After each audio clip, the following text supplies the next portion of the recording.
जहाज़ में सफ़र करना तकरीबन हर शख्स को पसंद होता है और इसी फ़ज़ाई सफ़र के दौरान अक्सर दिमाग में ये ख्याल आता है, मेरे तो दिमाग में बहुत ही ज़्यादा ख्याल आता है कि आखिर इतने बड़े जहाज़ की मरम्मत कैसे होती होगी।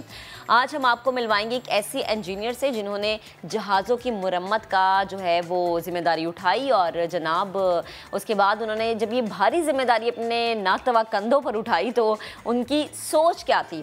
कराची की अरूबा अफरीदी जो कि पाकिस्तान की कम उम्र तरीन एरोस्पेस फीमेल इंजीनियर है और आज वो हमें ज्वाइन करेंगे, उनसे हम बात करेंगे। अरूबा ने एरोस्पेस इंजीनियर बनकर लड़कियों को एक नए शोबे में करियर बनाने का रास्ता दिखाया है, लेकिन अरूबा का ये अपना सफ़र, अपना रास्ता कितना मुश्किल था और इस मकाम तक वो कैसे पहुंची, ये बहुत सारे सवाल हैं जिनका जवाब यकीनन आप भी जानना चाहते होंगे। तो अरूबा अफरीदी मुझे ज्वाइन कर चुकी हैं। अस्सलाम वालेकुम, गुड मॉर्निंग, कैसी हैं आप? वालेकुम अस्सलाम, मैं बिल्कुल ठीक हूँ। अच्छा, इतना ज़बरदस्त यूनिफॉर्म और इतनी ज़बरदस्त आपका इतना काम, तो ये यूनिफॉर्म की वजह अक्सर होता है ना ऐसा कि यूनिफॉर्म बड़ा अच्छा मैंने भी ये काम करना है, तो ये यही वजह थी जो कि इस फील्ड में आप आई हैं, ये कोई और वजह थी?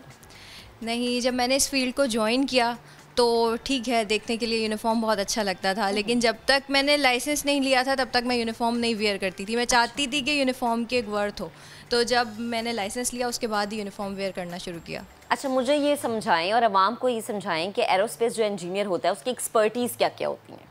उसकी एक्सपर्टीज़ ये होती हैं कि देखें, ये मेरा एक ट्रेड है एरोस्पेस, ठीक है। मेरे पास जो लाइसेंस है वो है एयरक्राफ्ट मेंटेनेंस लाइसेंस। अच्छा। तो मेंटेनेंस में दो ट्रेड्स हैं, एक एरोस्पेस है दैट इज़ B1 और एवियोनिक्स है B2। अच्छा। तो हम जो एरोस्पेस वाले होते हैं वो इंजन और एयर फ्रेम को कवर करते हैं, यानी कि एयरक्राफ्ट की बॉडी, तो उसको मेंटेन रखना, उसके पार्ट्स की मेंटेनेंस को देखना, ये सारी चीज़ें जो है वो एरोस्पेस इंजीनियर कवर करता है। अच्छा, ये इतने मुश्किल नाम है, ये जब आपने सोचा कि मैंने ये करना है तो मुश्किल बिल्कुल नहीं लगा?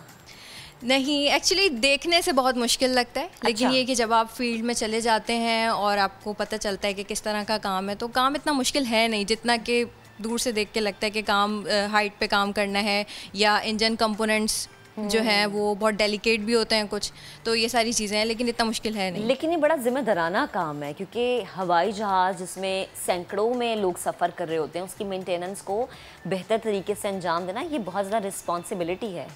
देखिए, एक तो उन लोगों के लिए जिनका एक कॉन्सेप्ट है कि जहाज़ों पे मेंटेनेंस कैसे होती है, ठीक तरह से होती है, इंजीनियर्स काम करते हैं या नहीं, उनके लिए मैं एक बात कहना चाहती हूँ, वो ये कि देखें, हम पाकिस्तान सिविल एविएशन उनके दिए हुए रूल्स के मुताबिक हमें काम करना होता है। इसके अलावा जो आपके एयरक्राफ्ट मैन्युफैक्चरर्स होते हैं जहाँ से आपके जहाज़ बनकर आते हैं, उसके साथ डिफरेंट मैनुअल्स दिए जाते हैं जिन पर प्रोसीजर्स को देखकर ही काम किया जाता है। फिर उसके बाद एक क्वालिटी चेक होता है जो कि आपके इंजीनियर्स के थ्रू होता है। फिर उसके बाद ऑडिट्स होते हैं डिफरेंट, जो आपके इंटरनल क्वालिटी मैनेजमेंट जो आपकी चेकिंग वगैरह रखती है। फिर उसके बाद 12 मंथ्स का एक और चेक होता है जो कि पूरे एयरक्राफ्ट का चेक होता है, जिसको आप सर्टिफिकेट ऑफ एयरवर्दिनेस, जो कि 12 मंथ्स का चेक होता है, जिसमें जहाज़ के हर पार्ट को चेक किया जाता है। अच्छा।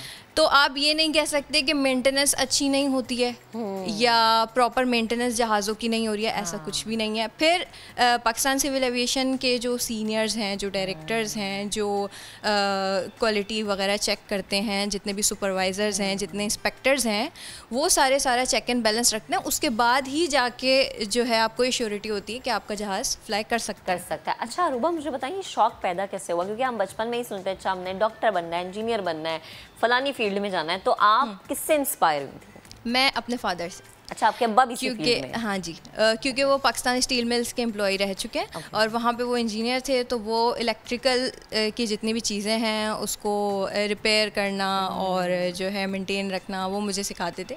तो टूल्स वगैरह की हैंडलिंग भी मैंने उन्हीं से सीखी। तो जब मैं छोटी सी थी तो मैं उनके साथ काम करती थी। किस उम्र से आप उनके साथ काम करती थी? तकरीबन 5-6 साल की थी। अच्छा। जब से, हाँ।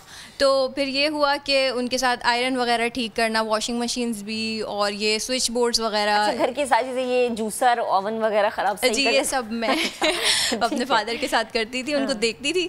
तो फिर इस तरह हुआ कि मुझे टूल्स हैंडलिंग आ गई। ज़्यादातर स्टूडेंट्स के साथ ये मसला होता है कि उनको टूल्स हैंडलिंग नहीं आ रही होती, कौन सा टूल किस जगह पे इस्तेमाल करना है ये समझने में थोड़ा सा प्रॉब्लम होता है। तो इसके की जो है ना मुझे अवेयरनेस थी ऑलरेडी, तो इसलिए मुझे ज़्यादा मसला नहीं हुआ। तो अक्सर ऐसा होता है कि घर में आप ये काम करो ना कि आप वॉशिंग मशीन ठीक कर लें, स्विच बोर्ड ठीक कर लें, तो अम्मा कहती है क्या काम है ये लड़कियों वाले काम, कि अगर रोटी जाके बनाया करो बेटा, किचन संभाला करो। ऐसा होता है अम्मा से सुनने को मिलता है ये, या उस वक्त सुनने को मिलता था? नहीं, उस वक्त भी ऐसा नहीं होता था क्योंकि मम्मा भी बहुत सपोर्टिव है। अच्छा। उनको ये सारी चीज़ें बहुत अच्छी लगती हैं। मतलब मम्मी भी वॉशिंग मशीन सही कर लेती हैं? नहीं, मम्मा बस सपोर्ट बहुत करती हैं। अच्छा। मेरी मम्मा आर्टिस्ट रह चुकी हैं। अच्छा, वो पेंटिंग्स वगैरह बहुत बनाती थी, ड्राइंग्स, और फिर ऐसी रिस्पॉन्सिबिलिटीज़ हो जाती हैं शादी के बाद के मम्मा ने ये सब छोड़ दिया था।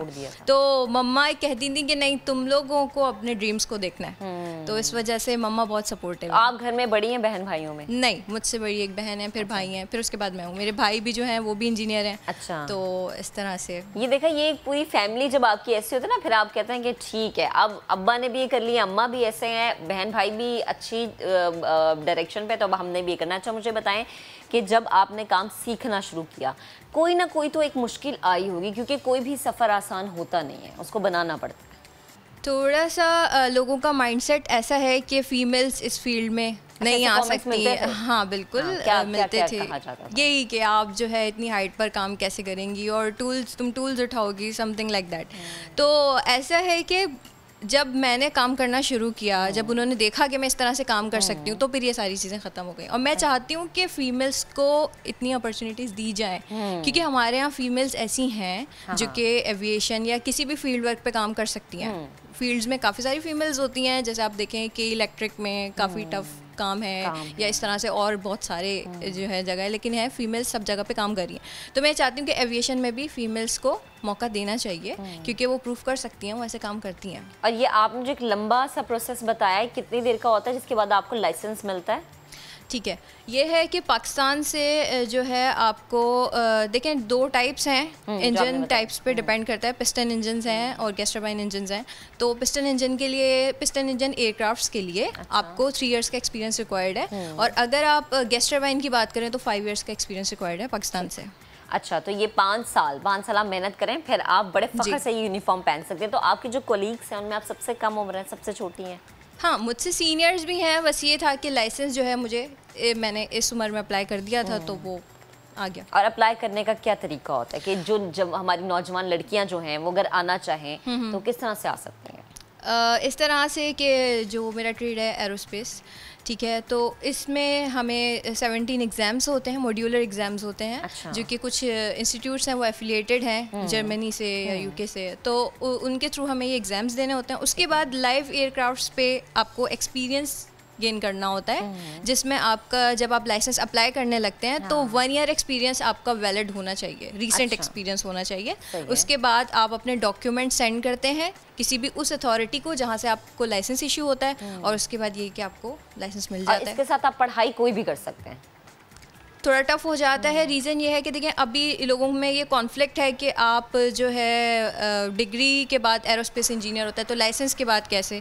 तो उस सब का ये रीज़न है कि देखिए अगर आप डिग्री करते हैं एरोस्पेस इंजीनियरिंग में, तो वहाँ पर प्रैक्टिकल एक्सपीरियंस की कमी होती है। आप प्रैक्टिकल एक्सपीरियंस उस तरह से नहीं, अब इस फील्ड में ये है कि आपको चाहिए ही प्रैक्टिकल एक्सपीरियंस, क्योंकि अगर आपको कोई एयरक्राफ्ट साइन करना है तो उसके लिए आपको जो प्रैक्टिकल एक्सपीरियंस चाहिए उसी के थ्रू आपको लाइसेंस मिल सकता है। डिग्री करके आप जहाज साइन नहीं कर सकते। ये अच्छा, तो सिविल एविएशन की जानिब से आपको क्या क्या गाइडलाइंस दी जाती हैं? सिविल एविएशन की तरफ से ये है कि कुछ हमारे रूल्स हैं, कुछ एवनोट्स हैं, कुछ ANOs हैं। ये एक रूल्स हैं, ठीक है, जो हमें CA प्रोवाइड करती है, और उन्हीं बाउंड्रीज में रह के हमें काम करना होता है। फिर CA का कि वो ये सारा चेक एंड बैलेंस रखे कि कौन सा एयरक्राफ्ट कब आ रहा है, उसकी कितनी मेंटेनेंस हो रही है, किस तरह की फ़्लाइट्स हो रही हैं। तो ये पूरा एक चैनल है। उसके बाद जाके जो है जहाज़ इस काबिल होते हैं कि वो फ्लाई कर रहे होते हैं। सही है, ठीक है। अरूबा, बेहद शुक्रिया हमारे साथ मौजूद थी, और यकीनन जो नौजवान नस्ल हमारी देख रही होगी ना अरूबा से, वो बहुत इंस्पायर होंगी, लेकिन इसके लिए पढ़ना भी पड़ता है।